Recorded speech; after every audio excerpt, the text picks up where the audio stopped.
हनुमान चालीसार कौन शक्ति रही अछि एही भिडियो को लास्ट पर्यंत देखिले सबु जानिजिब।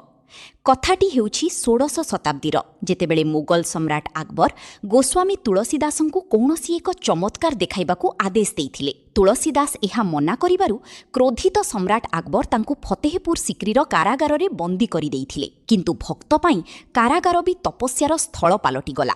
सेही बंदीशाला रे तुलसीदास रचना कले शक्तिशाली हनुमान चालीसा। से मन प्राण देई पवन पुत्र हनुमानंकु स्मरण कले। हठात एक चमत्कार घटिला। हजार हजार संख्यार बानर सेना पूरा सहर और राजप्रासाद उपरे आक्रमण कले।